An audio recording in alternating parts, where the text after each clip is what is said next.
Para a gente falar sobre sincretismo, a gente tem que voltar um pouco no tempo e falar dos escravos, da vinda dos escravos para o Brasil. Porque hoje a gente vê uma mistura de religiões, de ritos dentro da Umbanda. Tem muita gente que fala que a Umbanda aceita todos os ritos, né? Não é bem por aí. Eu preciso voltar um pouco para poder explicar a parte popular. Então eu falei da parte tradicional, que foi com o Zélio, que ele proibia certas coisas, sacrifício de animais, bebidas alcoólicas e etc. Era só o cachimbo e o charuto utilizado. Agora, para falar da vertente popular, do que hoje em dia todo mundo conhece por aí, nós precisamos voltar um pouco no tempo e falar dessa época de escravidão.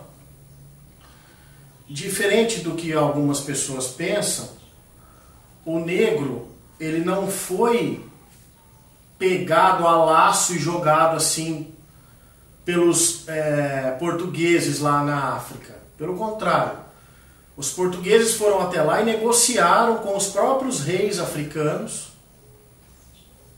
quem que eles queriam deixar. Só que eles deixaram uma premissa: cada negro de uma região diferente. Quem conhece a África sabe que são vários países dentro de um continente, né? Então, o que acontece?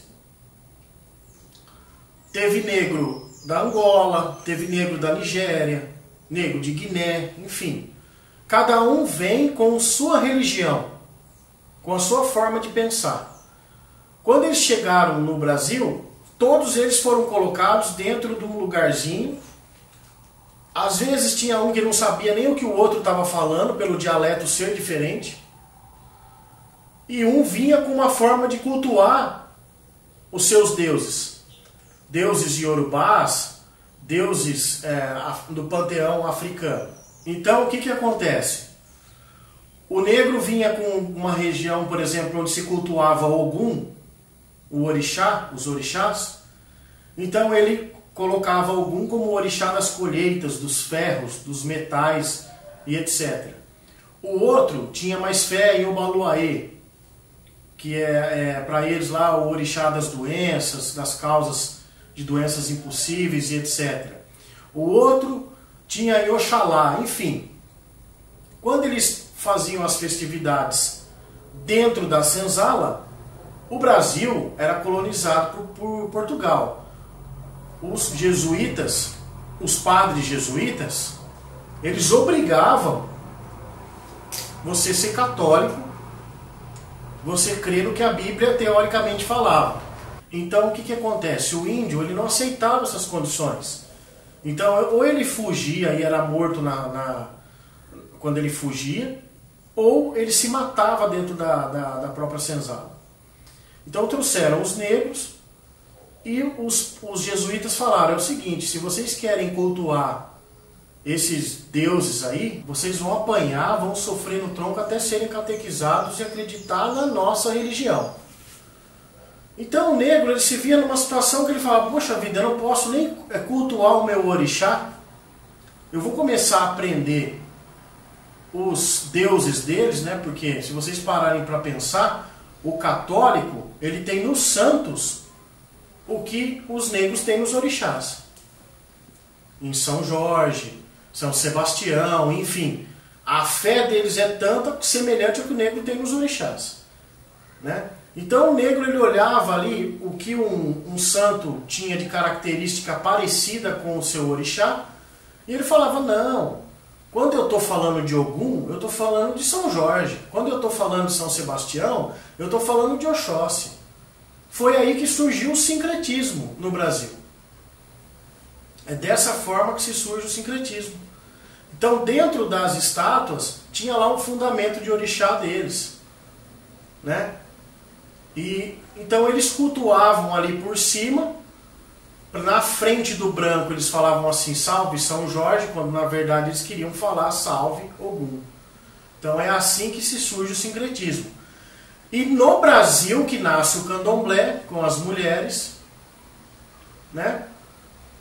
que o candomblé é uma forma de cultuar os orixás em forma de dança, de oferendas e de rituais.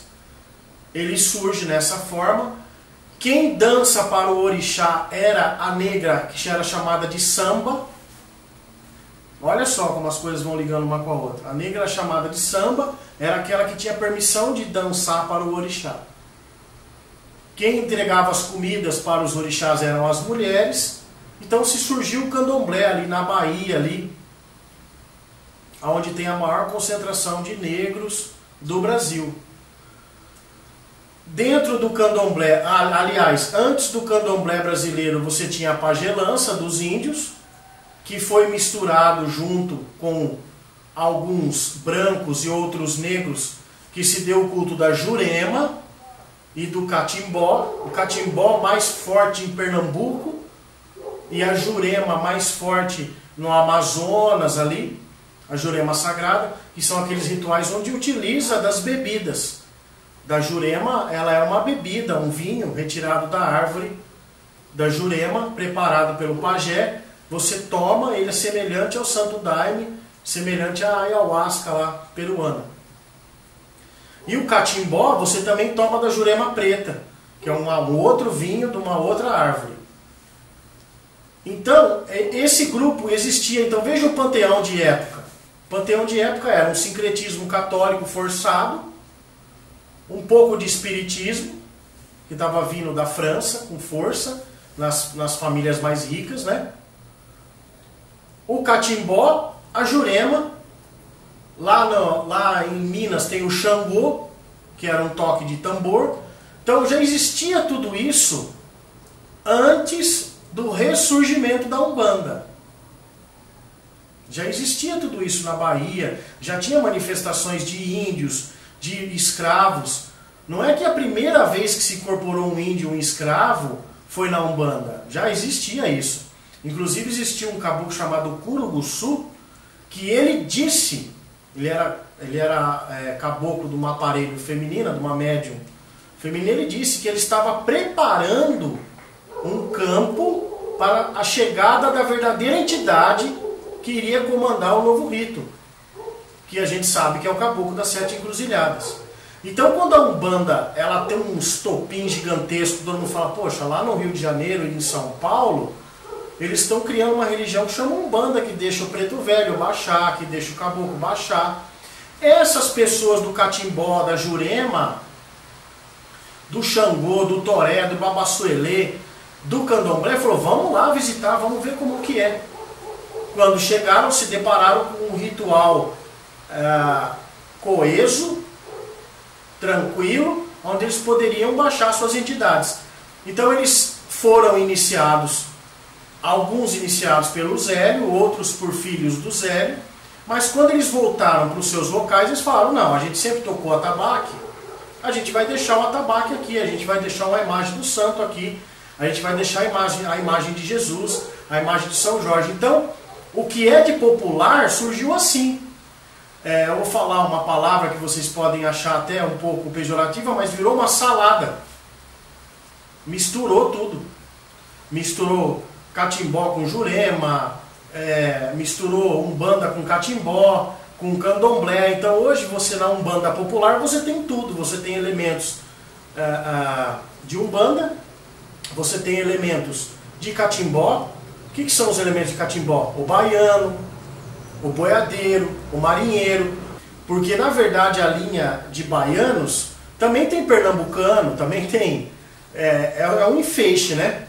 Então, quem são esses mestres pernambucanos? São os mestres catimbozeiros, que faleciam lá nas suas regiões e depois baixavam nas mesas, né?